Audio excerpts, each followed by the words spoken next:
जे जाया झाण गिये कम कलंक डहेवि निच निरंजन नानमय ते परम पणवेवि ते परम पणवेवि।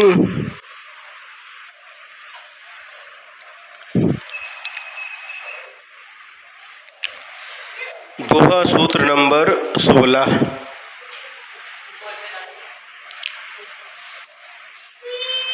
अथ यही षड्द्रव्य ही सम्यक्त विषय भूत ही त्रिभुवनम भृतम तिष्ठति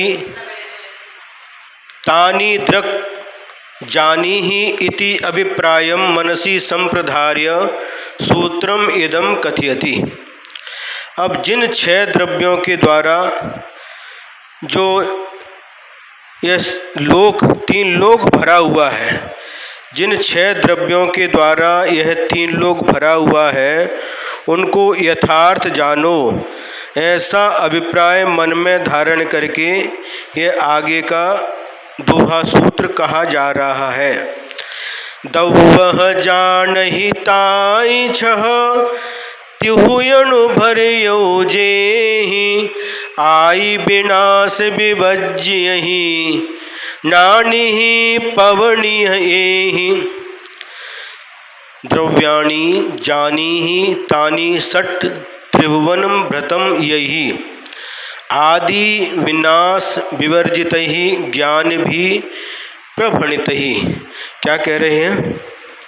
हे शिष्य, तू तानि षट् द्रव्याणि, उन 6 द्रव्यों को जानी ही जान, यही जिन 6 द्रव्यों से त्रिभुवनम भृतम यह 3 लोक भरा हुआ है।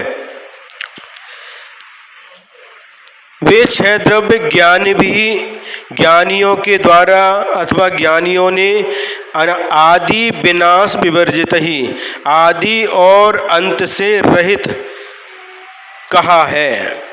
6 द्रव्य कैसे हैं? ये 3 लोक हैं। 3 लोक में ऊर्ध्वलोक, मध्यलोक और अधोलोक, और ये तीनों ही लोक 6 द्रव्यों से भरे हुए हैं। 6 द्रव्य कौन कौन से हैं?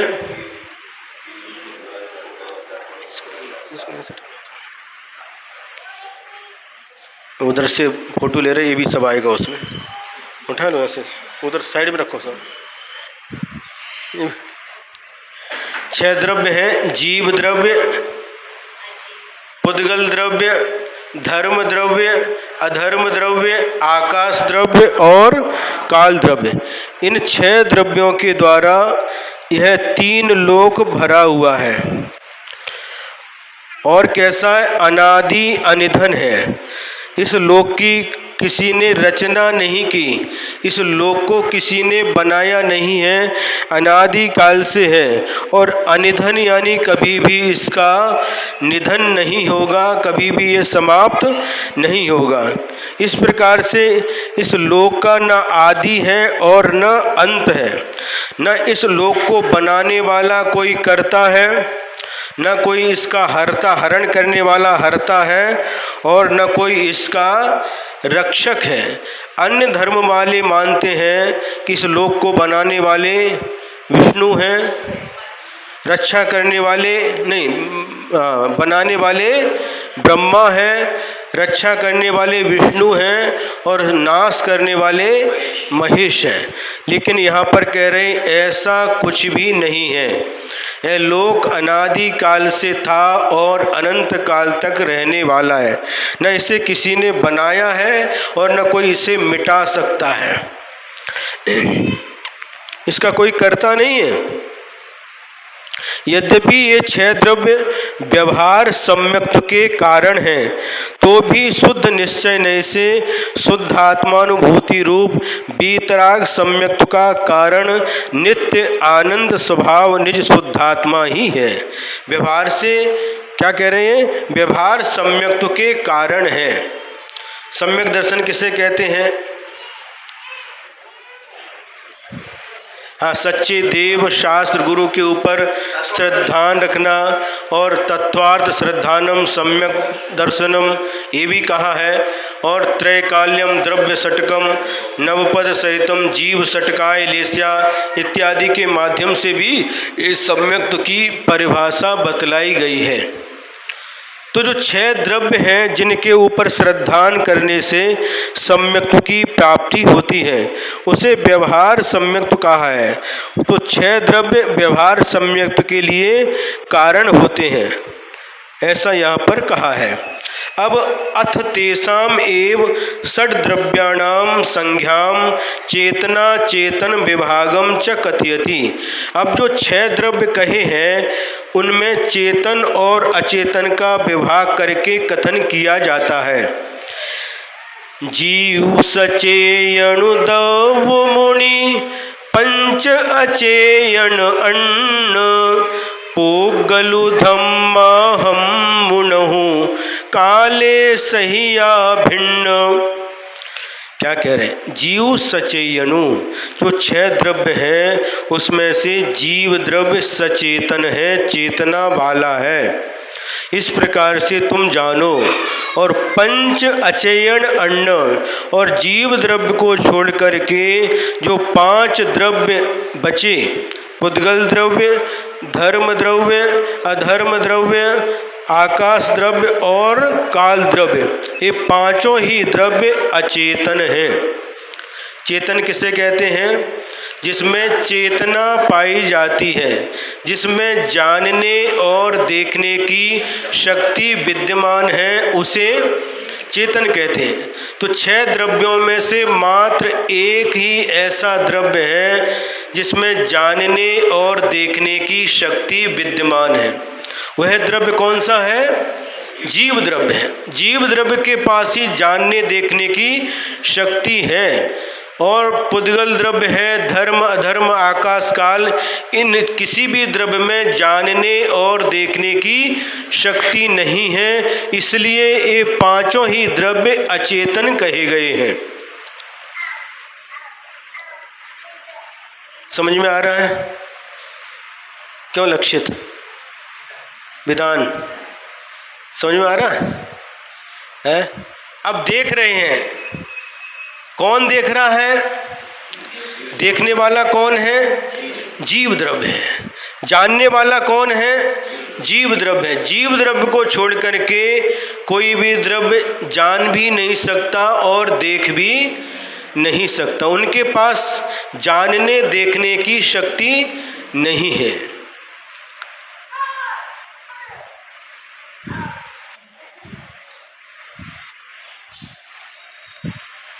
समझ में आ रहा है?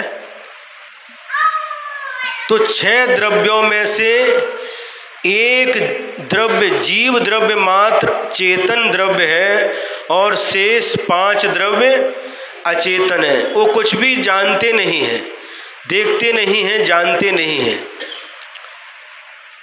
ये इस दोहा सूत्र का सारांश है।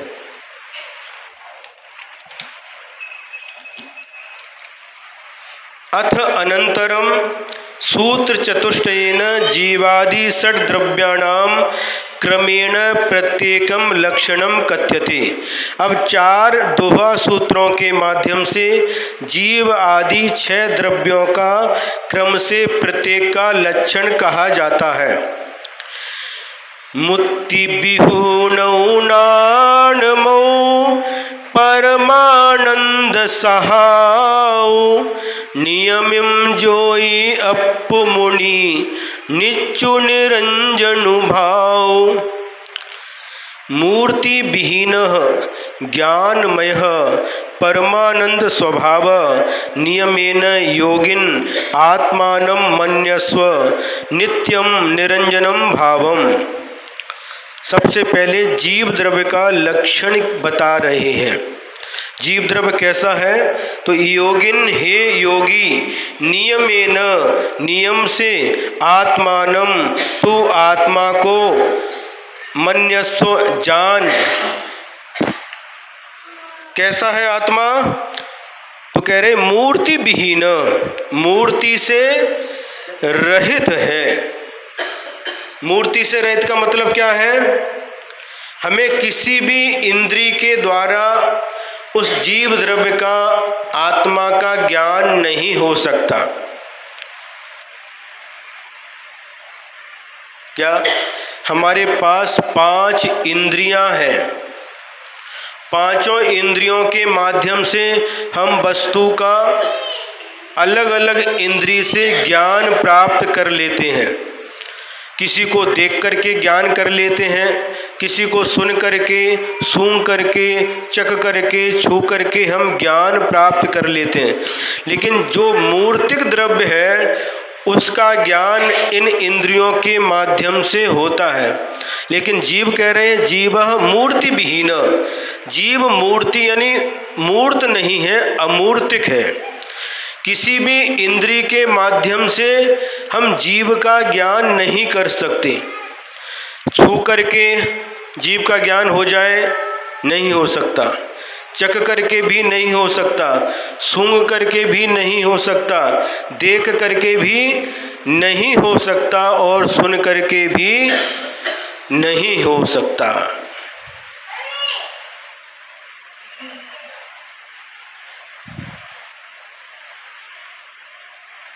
वो भी अपनी भाषा में।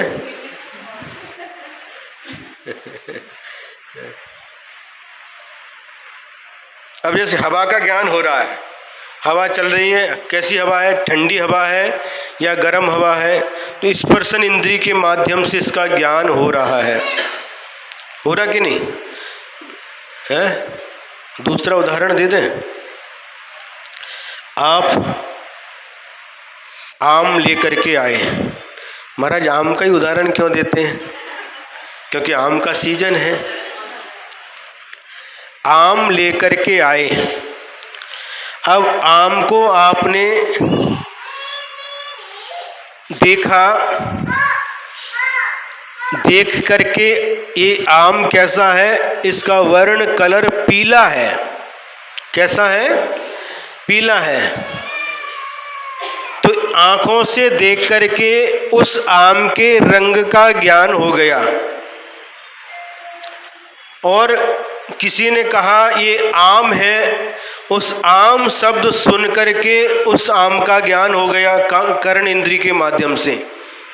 अब इसके बाद में आपने आम को लिया और जहाँ से उसका डंठल रहता है वहाँ लेकर के सूंघ करके देखा, तो उसके बाद में उस आम के अंदर जो गंध है उस सुगंध का ज्ञान आपको हो गया। ठीक है। अब इसके बाद में क्या किया, आपने उस आम को हाथ से उठा करके छू करके देखा, एक कड़क है या नरम है, मुलायम है। तो आपने देखा ये तो मुलायम है, ये पक गया।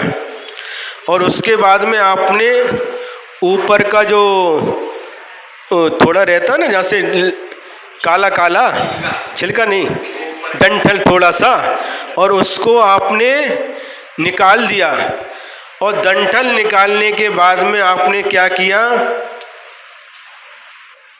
उसको क्या किया, हाँ, उसको थोड़ा सा हाथ से दबा करके और मुंह से चूसना प्रारंभ कर दिया। और जैसे ही मुंह में गया, अरे ये तो केसर आम बहुत मीठा है। अब इस पर रसना इंद्रिय के माध्यम से उसके स्वाद का ज्ञान हो गया। पांचों ही इंद्रियों के माध्यम से एक आम का आपने ज्ञान प्राप्त कर लिया। तो ये तो मूर्तिक है। जिसका ज्ञान इंद्रियों के माध्यम से होता है उसे मूर्तिक कहते हैं, और जिसका ज्ञान इंद्रियों के माध्यम से नहीं होता उसे अमूर्तिक कहते हैं। अब 6 द्रव्य हैं। 6 द्रव्यों में से एकमात्र पुद्गल द्रव्य मूर्तिक है। आगे कहेंगे स्वयं आचार्य महाराज। अभी कह रहे हैं जो जीव द्रव्य कैसा है, मूर्ति विहीन, ये मूर्ति से रहित है। किसी भी इंद्री के माध्यम से छू करके, चख करके, सूंघ करके, देख करके, सुन करके हम उस आत्मा का ज्ञान नहीं कर सकते। इसलिए कहा मूर्ति विहीनौ, मूर्ति विहीन। ये आत्मा कैसा है, मूर्ति से रहित है। और कैसा है, नानमऊ यानी ज्ञानमय, ज्ञानमय है। ज्ञान कहाँ पाया जाता है? आत्मा में। आत्मा को छोड़ करके और किसी भी द्रव्य के पास ज्ञान नहीं होता।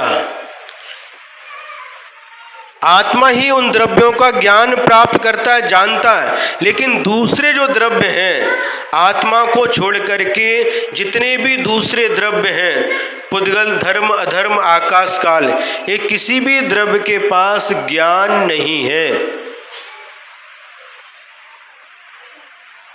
ज्ञान किसके पास में है?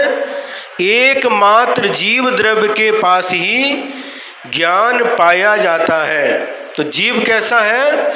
ज्ञानमय।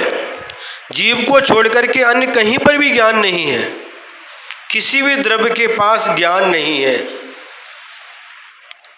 तो दूसरा लक्षण कहा, जीव ज्ञानमय है, ज्ञानमय है और परमानंद स्वभाव है, परमानंद स्वभाव वाला है। इसका स्वभाव कैसा है? परम आनंद इसका स्वभाव है। और नित्यम, नित्य है। नित्य माने शाश्वत है, हमेशा रहने वाला है, अनादि काल से था और अनंत काल तक रहेगा। इसका अस्तित्व अनादि काल से था और अनंत काल तक रहेगा। इसके अस्तित्व को कोई मिटा नहीं सकता।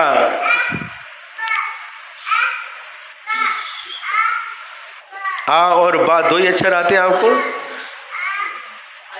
आ और बा, आई का आ, बाबा का बा।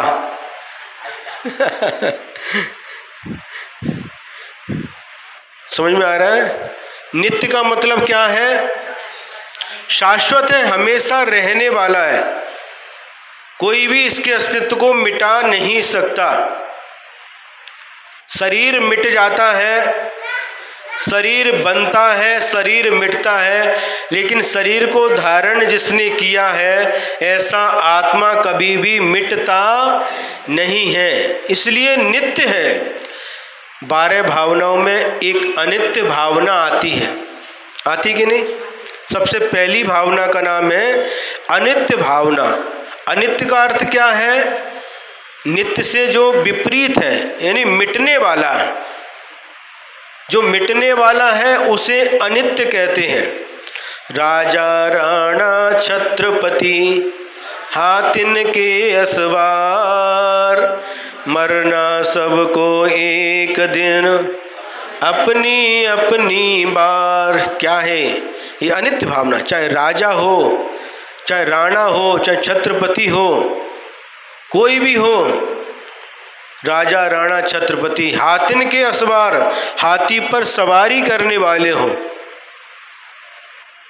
रथ में बैठ करके सवारी करने वाले कोई भी हो, लेकिन मरना सबको एक दिन, ये सभी मरने वाले हैं। राजा भी मरता है, भिखारी भी मरता है, गरीब भी मरता है, अमीर भी मरता है, छोटा भी मरता है, बड़ा भी मरता है ना। रूपवान जो सुंदर है वह भी मरता है, जो कुरूप है वो भी मरता है। यहाँ पर एक भी ऐसा जीव नहीं है जो अमर होकर के आया हो, सभी मरने वाले हैं। मरना सबको एक दिन, भगवान भी स्वयं भी, उनको भी मरण हुआ।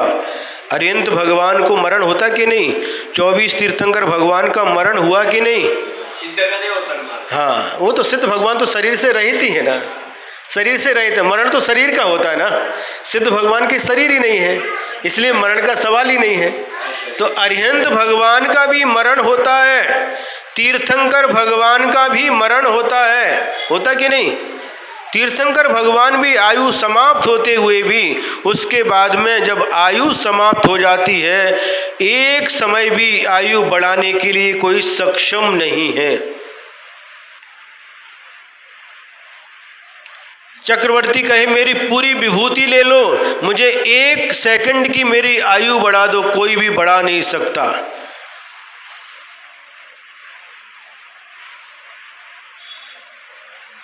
शरीर कैसा है? अनित्य है, नाशवान है। और आत्मा कैसा है? नित्य है, ये कभी मरता नहीं। आत्मा का कभी जन्म भी नहीं होता और आत्मा कभी मरता नहीं है, बस शरीर का परिवर्तन करता रहता है। जिस प्रकार से आप लोग ड्रेस पहनते हैं ना, हैं अलग, हाँ महाराज, सुबह का अलग है और शाम का अलग, घर का अलग, घर के बाहर का अलग, डे का अलग, नाइट का अलग है। अलग अलग प्रकार की ड्रेस चेंज करते रहते हैं। उसी प्रकार से यह आत्मा शरीर रूपी ड्रेस को चेंज करता रहता है। आत्मा मरता नहीं, सिर्फ शरीर का परिवर्तन करता रहता है। कब तक? जब तक शरीर है तब तक। और एक बार वो सिद्ध भगवान बन जाता है, फिर कभी भी शरीर धारण नहीं करता। अशरीरी सिद्ध भगवान हमेशा अशरीरी रहते हैं, शरीर से रहित रहते हैं। लेकिन हम लोग कैसे हैं? शरीर सहित है, एक शरीर छूटता है, दूसरा शरीर प्राप्त हो जाता है। बस एक जन्म मरण करते करते हम लोगों का अनंत काल बीत चुका है। कभी श्री रामपुर में जन्म लेते हैं, कभी नागपुर में जन्म लेते हैं। नागपुर में जन्म लेकर कभी श्री रामपुर में आ जाते हैं और श्री रामपुर में जन्म लेकर कभी दूसरे पुर में पहुंच जाते हैं। जन्म के माध्यम से शरीर का भी परिवर्तन होता है और क्षेत्र जगह का भी परिवर्तन होता है। समझ में आ रहा है? इतने हमने जन्म मरण किए हैं कि आचार्यों ने लिखा है कि 3 लोक में ऐसा एक सुई की नोक रखने के बराबर भी स्थान नहीं बचा जहां पर हमने जन्म नहीं लिया हो और जहां पर हमारा मरण नहीं हुआ हो। अनादि काल से सब जगह, श्री रामपुर में भी हमने जन्म लिया है, नागपुर में भी जन्म लिया है, जबलपुर में भी जन्म लिया है,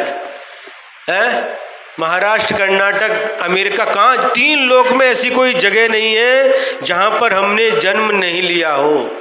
लोग पूछते महाराज आपका जन्म स्थान कौन सा है? उनके 3 लोक अपनी जन्म स्थान है, जन्मभूमि है।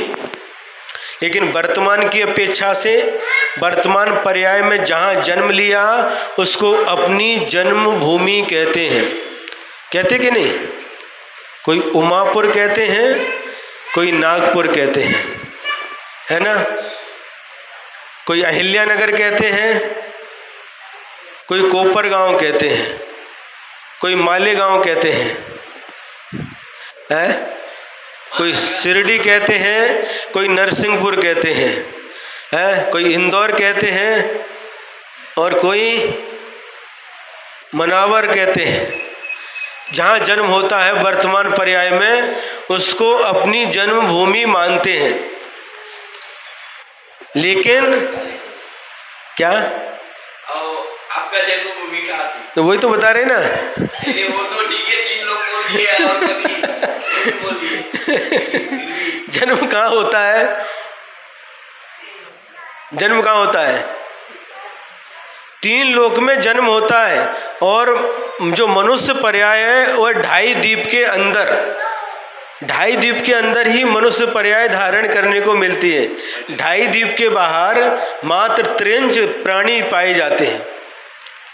ये दशा है। तो यहाँ पर कह रहे जीव कैसा है? नित्य है, कभी भी इसका अस्तित्व मिट नहीं सकता। शरीर को कोई जला दे, शरीर जल करके भस्म हो जाता है, लेकिन आत्मा कभी जल नहीं सकती। कोई तलवार लेकर के शरीर के टुकड़े टुकड़े कर सकता है, लेकिन आत्मा के कभी टुकड़े टुकड़े नहीं होते। शरीर मिटता है, शरीर नाश को प्राप्त होता है, लेकिन आत्मा का कभी नाश नहीं होता है। तो यहाँ कह रहे हैं नित्य है। जीव कैसा है? नित्य है।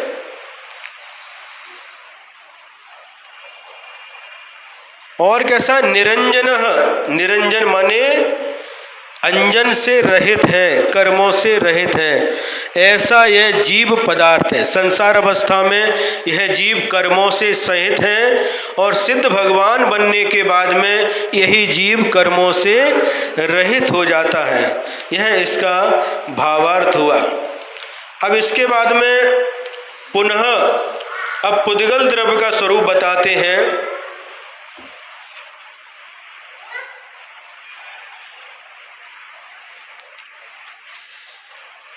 पुग्गलु छब्बिहु मूतुवण इयर अमुतु वियाणी धम्मा धम्मु भी गैठियहि कारणो पवन ही नाणी। पुद्गलः षड्विधः मूर्तः वत्स इतराणि अमूर्तानि बीजानीहि धर्मा धर्मम अपि गति स्थितियोः कारणम प्रभणन्ति ज्ञानिनः। क्या कह रहे हैं? जो पुद्गल जब हे वत्स, आचार्य महाराज कह रहे हे वत्स तू पुद्गल द्रव्य को षड्विधः 6 प्रकार का जान। 6 प्रकार का मतलब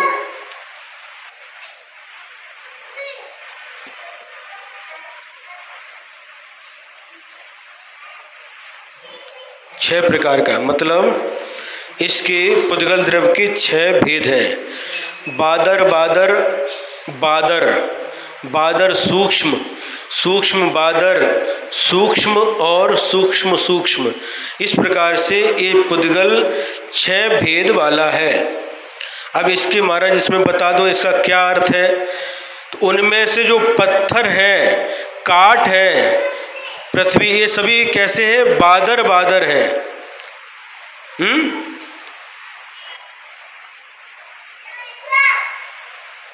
जो टूटने के बाद पुनः जुड़ते नहीं हैं, उन्हें बादर बादर कहते हैं।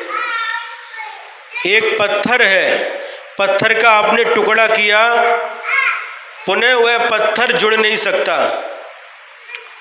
लकड़ी को तोड़ दिया, लकड़ी को काट दिया, पुनः वह जुड़ नहीं सकती। जो टूटकर पुनः जुड़ता नहीं है उसे बादर बादर कहते हैं। और टुकड़े होकर जो पुनः जुड़ जाता है, मिल जाता है, एक हो जाता है, उसे बादर कहते हैं। जैसे घी, तेल, दूध, पानी आदि, उसको अलग अलग कर दो, पुनः मिलाओ, पुनः एक हो जाता है, तो इसको क्या कहते हैं? बादर। और इसके बाद में छाया है, सूर्य की किरणें हैं, चंद्रमा की चांदनी है, ये सभी बादर सूक्ष्म कहलाती हैं। जो देखने में तो बादर और ग्रहण करने में सूक्ष्म है। नेत्र को छोड़ करके 4 इंद्रियों के जो विषय हैं वह सूक्ष्म बादर कहलाते हैं। मतलब आँखों से जो दिखाई देता है वह बादर सूक्ष्म है, लेकिन जो आतप, छाया, चांदनी आदि, लेकिन नेत्र इंद्रिय को छोड़ करके स्पर्शन, रसना, घ्राण और कर्ण इंद्रिय के माध्यम से जिसका ज्ञान होता है, रस, गंध आदि, ये सूक्ष्म बादर कहलाते हैं। जो कि देखने में नहीं आते और ग्रहण करने में आते हैं। क्या समझ में आया? जो देखने में नहीं आते किंतु ग्रहण करने में आते हैं, उन्हें सूक्ष्म बादर कहते हैं। हवा देखने में नहीं आएगी लेकिन अनुभव में आएगी, हवा चल रही है। सुगंध दुर्गंध देखने में नहीं आती लेकिन घ्राण इंद्रिय के माध्यम से जानने में आती है ना। इसके बाद में रस रस रस एक मीठा है, एक खट्टा है, कड़वा है, कषाय है। हाँ कसाइला है। ये आंखों से नहीं दिखाई देगा किंतु रसना इंद्रिय के माध्यम से उसका ज्ञान होता है। उसी प्रकार से शब्द कर्ण इंद्रिय के माध्यम से जिसका ज्ञान होता है, लेकिन शब्द देखने में नहीं आते। आते क्या? हाँ महाराज आते हैं। जो लिखा है आप तो देख करके ही तो पढ़ रहे हैं। ये तो अक्षर हैं जो कर्ण इंद्रिय का विषय बन रहे हैं। शब्द यहाँ से हम बोल रहे हैं और इस माइक के माध्यम से आपके कानों तक शब्द पहुँच रहे हैं। ये शब्द क्या दिखाई दे रहे हैं? नहीं दे रहे हैं। ये सिर्फ कर्ण इंद्रिय के विषय हैं। न शब्दों को हम सूंघ सकते हैं, न चख सकते हैं, न देख सकते, मात्र कर्ण इंद्रिय से सुन करके शब्द का ज्ञान होता है। तो ये सारे के सारे कैसे हो गए? नेत्र इंद्रिय को छोड़ करके चार इंद्रिय के जो विषय हैं वह सूक्ष्म बादर कहलाते हैं। और कर्म वर्णा सूक्ष्म है। कैसी है? कर्म जो आत्मा के साथ जो कर्म चिपके हुए हैं वह कैसे हैं? सूक्ष्म हैं। अनंत मिली हुई हैं लेकिन फिर भी दृष्टि में नहीं आते। कर्म दिखाई देते क्या? नहीं दिखाई, इसलिए इनको सूक्ष्म कहा। और परमाणु को सूक्ष्म सूक्ष्म कहा। सूक्ष्म सूक्ष्म किसको कहते हैं? कि पुद्गल द्रव्य का वह हिस्सा जिसका पुनः दूसरा टुकड़ा नहीं हो सकता उसे सूक्ष्म सूक्ष्म कहते हैं। इस प्रकार से पुद्गलः षड्विधः, यह पुद्गल द्रव्य 6 प्रकार वाला है। और कैसा है? मूर्तः, मूर्तिक है। पुद्गल कैसा है? मूर्तिक। मूर्तिक का मतलब क्या बताया है?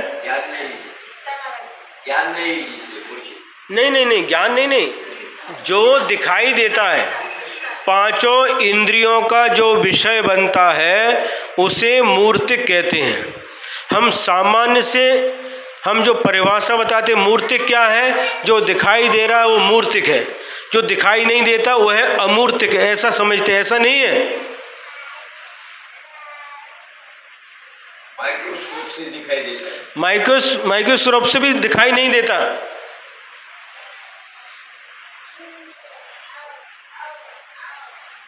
हम प्राय करके समझते हैं जो दिखाई देता है वह मूर्तिक है और जो दिखाई नहीं देता वह अमूर्तिक है, लेकिन नहीं।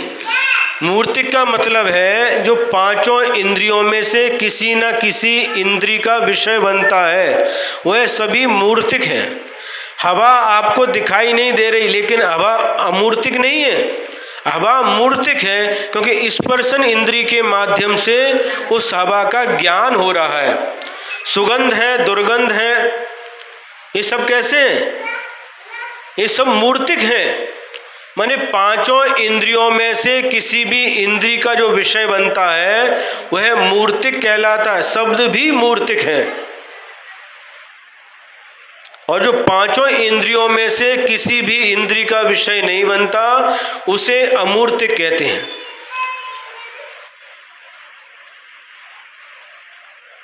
नहीं समझ में आया? हाँ बिल्कुल बिल्कुल। जो अपने पास इंद्रियां कितनी हैं? 5 इंद्रियां हैं।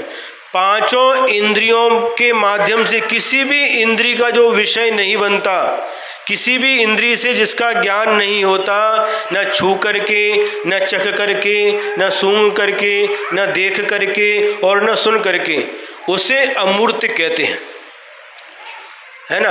और जिसका ज्ञान इन पांचों इंद्रियों में से किसी भी इंद्रिय के माध्यम से होता है उसे मूर्तिक कहते हैं।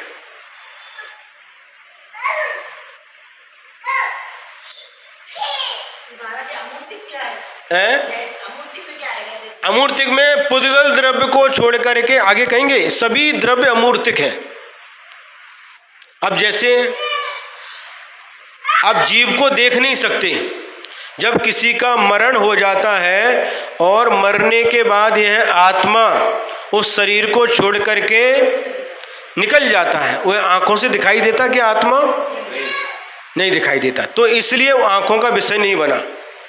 क्या हम छू करके आत्मा को जान सकते हैं आत्मा ठंडी है या गर्म है, या तौल करके देख सकते हैं आत्मा हल्की है कि भारी है, मुलायम या कठोर है? नहीं जान सकते।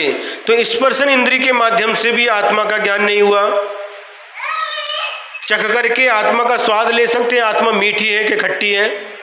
नहीं ले सकते। तो आत्मा घ्राण इंद्रिय का विषय भी नहीं हुआ। क्या हम आत्मा को देख भी नहीं सकते, छू भी नहीं सकते? क्या सुन सकते हैं आत्मा की आवाज? नहीं सुन सकते। तो जो पांचों इंद्रियों में से किसी भी इंद्रिय का विषय नहीं बनता उसे अमूर्तिक कहते हैं। ये जीव द्रव्य हो गया। अब जीव द्रव्य के बाद पुद्गल द्रव्य तो मूर्तिक है। धर्म द्रव्य, धर्म द्रव्य का ज्ञान भी धर्म द्रव्य किसे कहते हैं? जो चलते हुए जीव और पुद्गल को चलने में सहकारी कारण होता है, उसे धर्म द्रव्य कहते हैं। जिस प्रकार से चलते हुए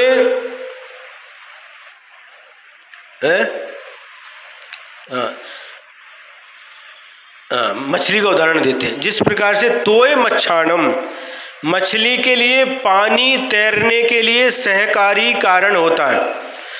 पानी मछली को जबरदस्ती तैराता नहीं है कि तुम तैरो, लेकिन जो तैरना चाहता है उसके लिए पानी सहयोगी बनता है।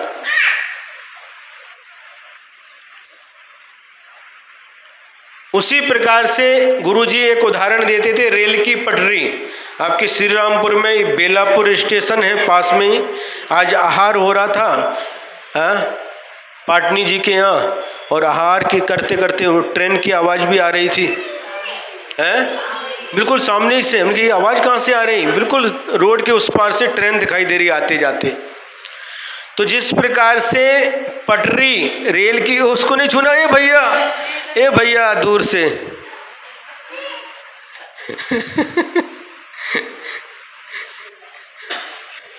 जिस प्रकार से रेल की पटरी ट्रेन के चलने में सहकारी कारण है। पटरी ट्रेन को चलाती नहीं। क्या? रेल की पटरी रेल को चलाती नहीं है, किंतु चलती है रेल तो उसके लिए सहयोगी बनती है।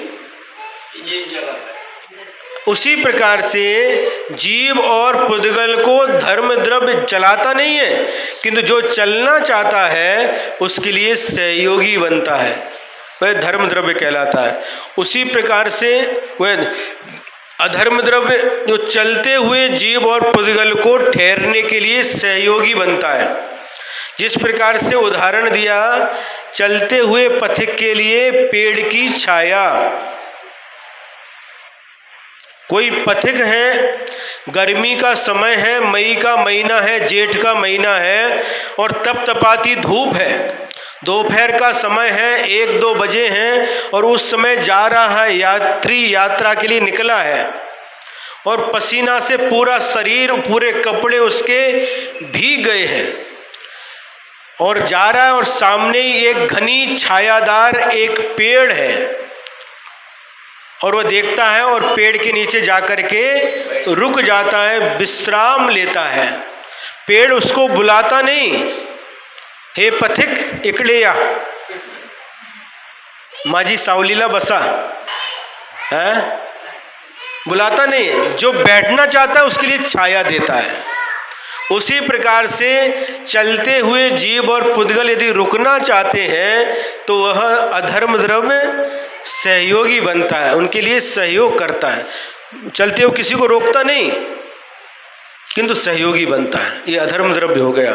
तो ये दोनों ही द्रव्य पूरे लोकाकाश में भरे हुए हैं, लेकिन फिर भी धर्म द्रव्य अधर्म द्रव्य अमूर्तिक हैं, क्योंकि इनका ज्ञान भी हमें न तो देख करके होता है। धर्म द्रव्य दिखाई देता क्या? धर्म अधर्म द्रव्य न दिखाई देता है, न उसको छू करके जान सकते हैं, है ना, न सुन करके जान सकते हैं, न सूंघ करके जान सकते हैं, न चख करके जान सकते हैं। इसलिए धर्म अधर्म ये दोनों द्रव्य भी अमूर्तिक हो गए हैं।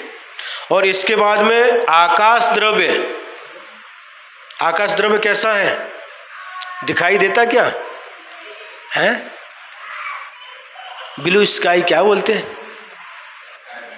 स्काई ब्लू, ऊपर दिखाई देता महाराज, नीला आसमान। हाँ, नीला आसमान वो है नहीं, वो आकाश नहीं है। आकाश कहाँ पर है? विधान, आकाश कहाँ पर है? ऊपर है। क्यों विधान के पापा? आकाश किधर है? ऊपर है। कुणाल, आकाश किधर है? ऊपर है। नागपुर वाले, आकाश किधर है? महाराज जी एक मिनट, ऊपर है। हाँ बताओ। अपन पर्सनल स्टेशन पे जाते हैं, अपने को छू के जाते हैं बादल। नहीं, बादल अलग है, आकाश की बात कर रहे हैं। वो आकाश ही दिखते हैं। हाँ, बादल अलग है, आकाश अलग है। जो बादल दिखाई देते वो पुद्गल द्रव्य है और आकाश द्रव्य अलग है। कहाँ है आकाश बताओ? अरे कहाँ पर है? बानापुरा में है क्या?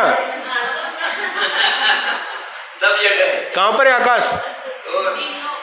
पुद्गल को रहने को जगह देती है, उसको आकाश बोलते हैं। हाँ, पुद्गल को रहने को जगह देती है, उसको आकाश। पुद्गल को नहीं, सभी द्रव्यों को जो रहने के लिए जगह देता है वह आकाश है। पुद्गल को देगा, फिर जीव को नहीं देगा। जीव कहाँ रहेगा फिर? बिल्कुल, अनिल जी ने सही उत्तर दे दिया। तो ये आकाश सब जगह है। हम कहाँ पर बैठे हैं बताओ? हम भले ही जमीन पर बैठे हैं नीचे, लेकिन हमारा शरीर कहाँ पर है? आकाश में। हम चलते कहाँ पर हैं? धरती पे। धरती पर नहीं चल सकते, धरती पर चल ही नहीं सकते। आकाश में ही चलते। जब पैर उठाते हैं, पैर जब उठाते हैं, एक पैर उठाते एक रखते, तो कहाँ पर उठाते कहाँ पर रखते? आकाश में। लेकिन रेल को जैसी पटरी चलाती है वैसा धरती पे पकड़ के चलते हैं। नहीं, चलने की बात नहीं कह रहे। तो ट्रेन भी, जो भी आकाश द्रव्य सभी द्रव्यों को ठहरने के लिए स्थान देता है। ये आकाश द्रव्य की परिभाषा है। आकाशस्यावगाह तत्वार्थ सूत्र में सूत्र आता है, सभी द्रव्यों को रहने के लिए स्थान देता है, वह आकाश द्रव्य है। आज साइकिल वालों ने आप लोगों को रहने के लिए स्थान दे दिया, क्यों? अभी ज्वेलरी वालों के यहाँ थे, वहाँ पर रहने के लिए स्थान दिया। अभी रहने के लिए स्थान आपने दिया, लेकिन सबको रहने के लिए स्थान देने वाला आकाश द्रव्य है।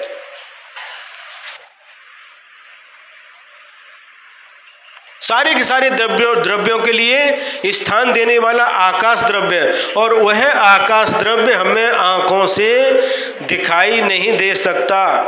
हम तो बोलते महाराज जी हमने जमीन खरीद ली, लेकिन वो आकाश ही खरीद लिया है तो बिल्कुल सही है, जमीन खरीद ली, जमीन तो खरीदी है, बिल्कुल सही, जमीन ही खरीदी है, लेकिन उसके साथ आकाश फ्री मिला है। आकाश फ्री मिला, आकाश को खरीद नहीं सकते, आकाश फ्री मिलता है। हवा भी फ्री मिलती है। हवा जो रहती है नेचुरल हवा फ्री मिलती है, लेकिन ये हवा, इसमें पैसा लगता है। जो फैन की, कूलर की और एसी की हवा होती है, उसके लिए पैसा भरना पड़ता है, नहीं तो कनेक्शन काट देंगे। नकली पानी लेने को पैसा लगता है। बिल्कुल बिल्कुल, पाउडी का पानी तो फ्री में मिलता है। बिल्कुल बिल्कुल। समझ में आ रहा है? क्या बोल रहे थे? आकाश द्रव्य फ्री में मिलता है?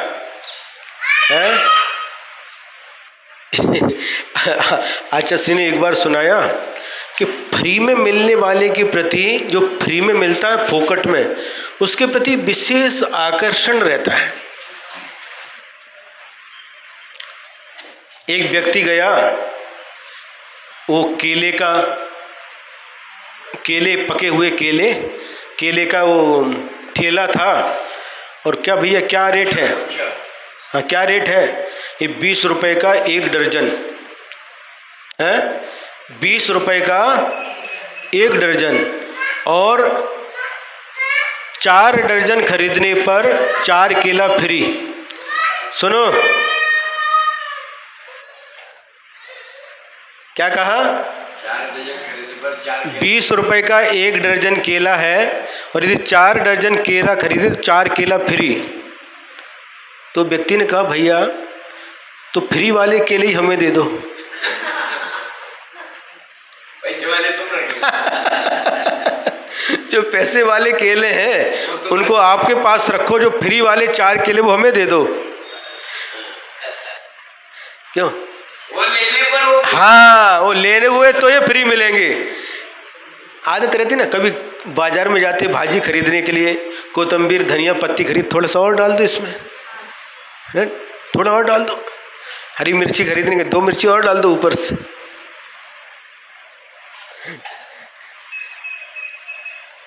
समझ में आ रहा है?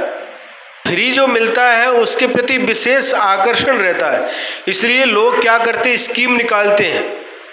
क्यों? क्या नाम भैया का? महावीर नहीं, इनका पंकज। और दिवाली के समय, धनतेरस के समय कुछ स्कीम निकालते ना, हाँ, हैं? नहीं, वो कुछ भी निकालते हैं ना। ये लोगे तो इसके साथ ये बैग मिलेगा, है? बैग मिलेगा, ये घड़ी मिलेगी, ये वो मिलेगा, लेकिन वो फ्री नहीं मिलता, उसके साथ ऐड करके ही वो MRP डालते उसके साथ में। MRP बोलते हैं ना, है ना? वो उसका पैसा जो आपको लग रहा है फ्री में मिलेगा, लेकिन उसका MRP के साथ उसको जोड़ देते हैं पहले, और लगता फ्री, लोग समझ करके खरीद करके ले जाते।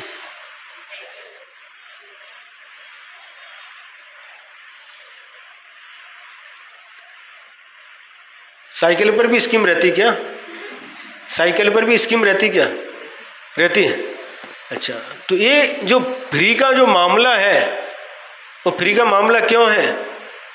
बिक्री के लिए। बस बिक्री के लिए।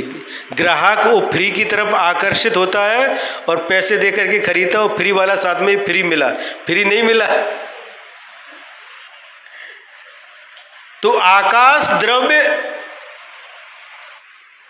उस जमीन को खरीदने के साथ में आपको फ्री मिलता है, लेकिन अकेले आकाश को आप खरीद नहीं सकते। अनिल जी, नहीं, हमारा जन्म के साथ आपको मिल गया है, जन्म के साथ मिला हो आकाश। हाँ, तो ये आकाश द्रव्य भी अमूर्तिक है, और इसके बाद काल द्रव्य भी अमूर्तिक है। काल, जो घड़ी के माध्यम से जो काल का ज्ञान होता है, वो 1 घंटा हो गया, 2 घंटे हो गए, ये द्रव्य, ये काल द्रव्य नहीं है। ये तो काल द्रव्य को पहचानने का साधन है, जो पूरे लोकाकाश में एक एक आकाश के प्रदेश पर एक एक कालाणु अवस्थित है, वह काल द्रव्य है। और वह काल द्रव्य भी 5 इंद्रियों में से किसी भी इंद्रिय के द्वारा जाना नहीं जाता, इसलिए काल द्रव्य को भी अमूर्तिक कहा है। अब 6 द्रव्यों में से मात्र पुद्गल द्रव्य है जो मूर्तिक है, बाकी शेष 5 द्रव्य, धर्म द्रव्य, जीव द्रव्य, पुद्गल द्रव्य नहीं, जीव द्रव्य, धर्म द्रव्य, अधर्म द्रव्य, आकाश द्रव्य और काल द्रव्य, ये 5 ही द्रव्य अमूर्तिक हैं, ऐसा कहा है।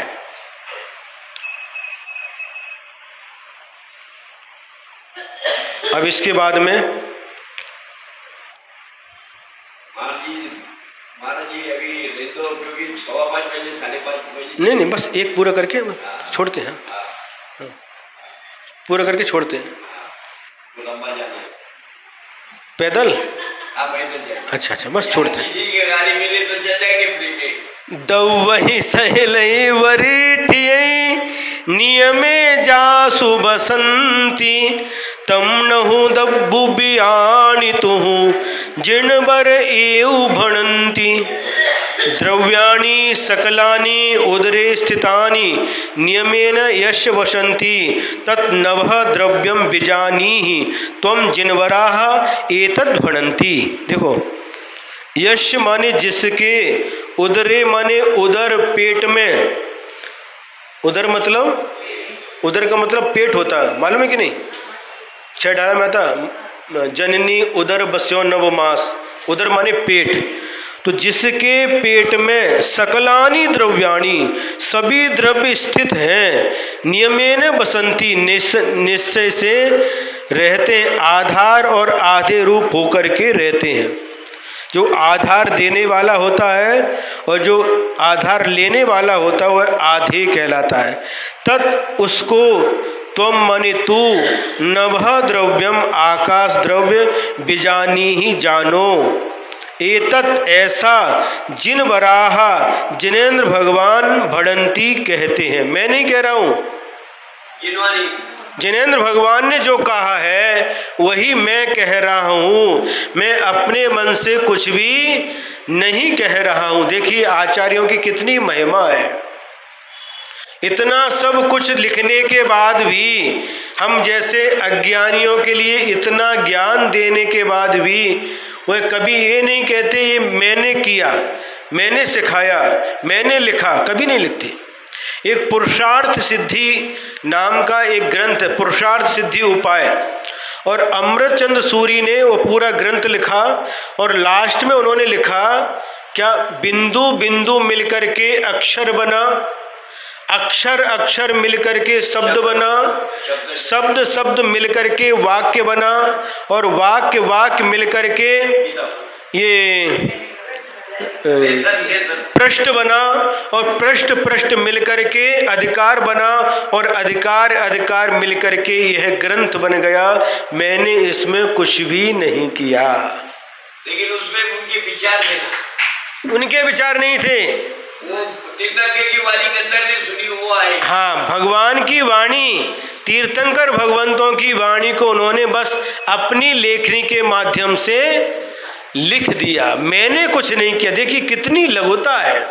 हम थोड़ा सा करते हैं और मैं बकरी के जैसे चिल्लाते रहते, मैंने किया, मैंने किया है, मैंने किया। मैं, जहां बीच में मैं आ जाता है बस संघर्ष प्रारंभ हो जाता है। अभिमान आ जाता, संघर्ष प्रारंभ हो जाता है। दो के बीच में संघर्ष कब छिड़ता है? जब बीच में मैं आ जाता है।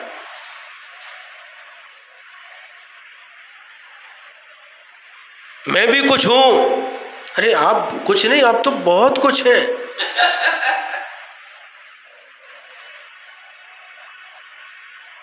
संघर्ष कब छिड़ता है?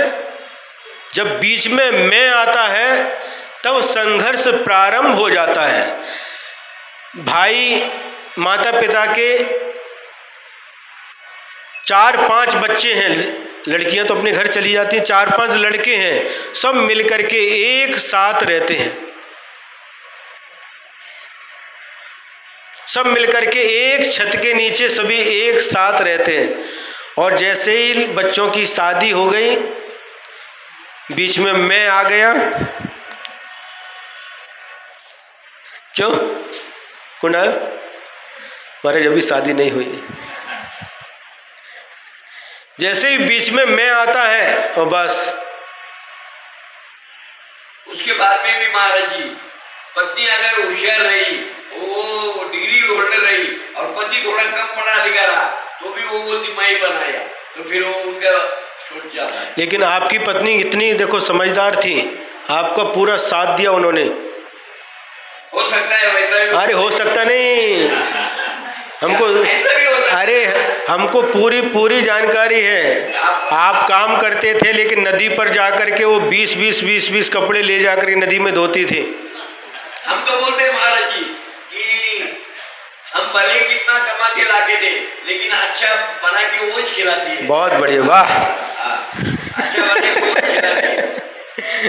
बिल्कुल, होटल में जाके वैसा नहीं मिलेगा। बिल्कुल बिल्कुल सही है। और घर का जो माँ के हाथ का और पत्नी के हाथ का जो स्वाद रहता है वह होटल में मिल ही नहीं सकता। फिर भी पता नहीं लोग कैसे पागल हैं, वो घर छोड़ करके होटल में जाते हैं। उसको पैसे लगते कर भी उसको है। ये देखो, ये सामने बैठा ना, ये शिरडी जाता हो। होटल कौन सा नाम, क्या नाम है? स्वस्तिक नहीं, और कोई बड़ा नाम है, क्या नाम रे? क्या? सन एंड सैंड। और वहाँ पर 1500 रुपये एक थाली, 2000 रुपये। और क्या है वही दाल सब्जी, क्या है वहाँ पर? थोड़ा सा मिर्च मसाला अलग प्रकार का होगा, और क्या है? नहीं, वो अच्छी चीज नहीं डालते उसमें, डालते ही नहीं है। और महाराज जी वो हड्डी से बना हुआ जो आता है वो उसमें डालते करके स्वाद आता है। समझ में आ रहा कि नहीं? हाँ, बहुत सारी गंदी चीजें रहती हैं घर में। जो मातृ हस्तेन भोजनम, जो माँ के बनाए हुए भोजन में जो स्वाद आता है, माँ का जो प्यार उसमें मिला रहता है। बात करते करते छोटे बच्चे रहते हैं नेमीस के जैसे, और उसको बात में लगाते, धीरे धीरे उसको मुंह में डालते भी जाते और बातों में लगा करके एक रोटी ज़्यादा खिला देते हैं। ये माँ की ममता, इसलिए कहा मातृ हस्तेन भोजनम। क्या लिखा? बहुत सुंदर एक नीति सूत्र है।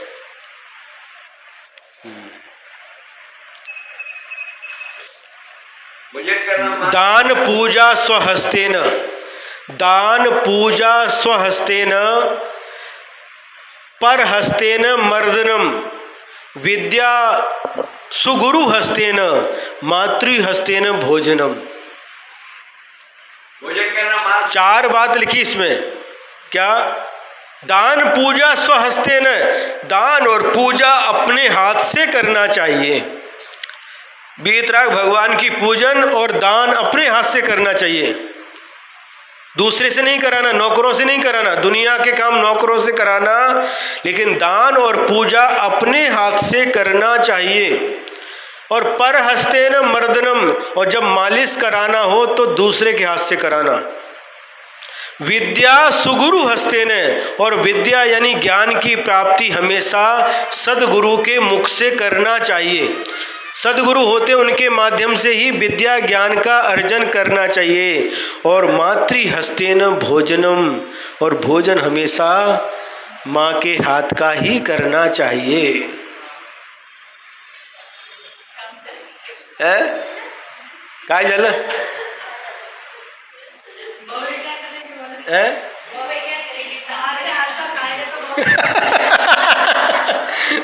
वो बोले माँ के हाथ का खाएंगे तो बहुएं क्या करेंगे?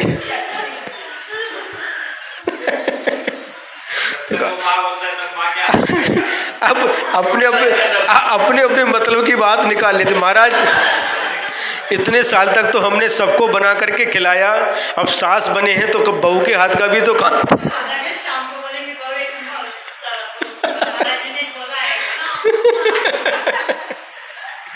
बहुत अच्छा। तो क्या हुआ? जिसके अंदर सभी द्रव्य स्थित हैं, जिसके पेट में सारे के सारे द्रव्य समाये हुए हैं, निश्चय से आधार आधे रूप होकर रहते हैं, उसको हे शिष्य तू आकाश द्रव्य जान। ऐसा मैं नहीं कह रहा हूँ, जिनवराह भणंती, जिनेंद्र भगवान ने ऐसा कहा है। इस प्रकार से आज का यह स्वाध्याय पूर्ण हुआ। सायंकाल का स्वाध्याय पूर्ण हो गया। आनंद आया कि नहीं है? हाँ, जब जिसको आनंद चाहिए, अब जहाँ पर रहेंगे, आज यहाँ आ गए, कल कहाँ होगा हमारा हमें भी पता नहीं, जहाँ पर भी होगा। और देखिए, जो हम ये सुना रहे हैं, आप सुन रहे हैं, और इसमें जो सहयोग कर रहे हैं वो भी बहुत बड़े पुण्य का बंद कर रहे हैं। सहयोग मतलब उन्होंने, साइकिल वालों ने जगह दे दी, दरी बिछा दी, चटाई बिछा दी, पाटा लगा दिया, और वो अपने चूड़ीवाल जी, अजय जी माइक लेकर के आ गए, पूरी व्यवस्था से आ गए। तो वो लेकर के तो वो आए ना, अब तो सिर्फ चला करके आए। अनीता जी हैं, वो लेकर के आए हैं, हाँ, और वीर ने आकर के स्टैंड खड़ा कर दिया। इस सबका जिनका सहयोग, भले ही वो चला गया लेकिन वह निरंतर पुण्य अच्छे काम में जो सहयोग करता है वह पुण्य का ही आश्रम करता है, पुण्य का ही बंद करता है। हाँ, कुणाल हमें यहाँ कुणाल तो प्रतिदिन आता है। इन्होंने सब सोई की, लेकिन महाराज हमारे करके वो हमने सुना। बिल्कुल बिल्कुल बिल्कुल, लेकिन वही तो कह रहे ना, अब यहाँ प्रसन्न था, सब व्यवस्था है और आपके ऊपर वो भी छत्र भी घूम रहा है ऊपर से, तो आप आनंद के साथ सुन रहे हैं। और इसी प्रकार से अब जहाँ भी होंगे, हमने सोचा ये ग्रंथ तो अब इतना एक बार करेंगे तो पूरा होने वाला नहीं, और हमारी भावना है कि श्री रामपुर में ही इस ग्रंथ का समापन हो, इसलिए यह 2 बार स्वाध्याय करना प्रारंभ किया है। आज यहाँ 15-16 जो में ऐसे कितने हुए उसमें? 214 है। हाँ, तो जो लोग आए हैं, नए लोग आए हैं, हाँ, डेली आना है। अक्षय नहीं आया, अक्षय को भी लेकर के आना। जो आए हैं वो तो आना ही है, समझ में आ रहा है कि नहीं?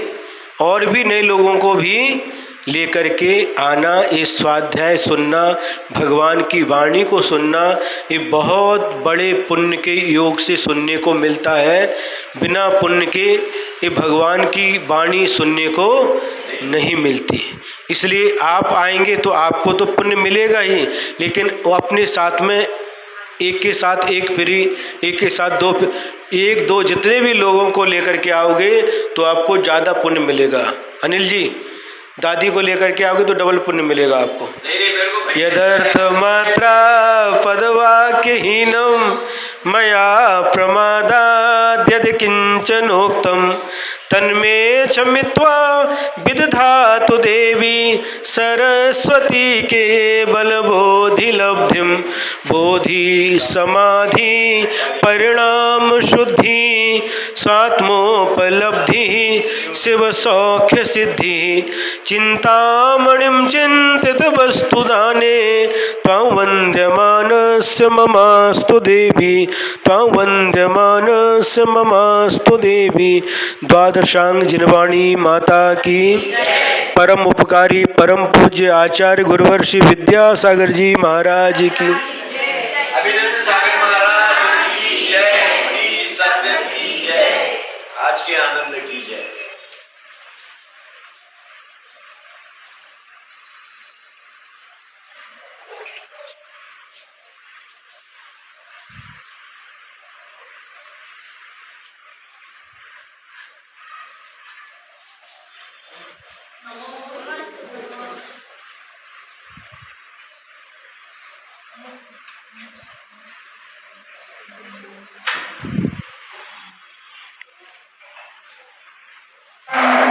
ठीक है।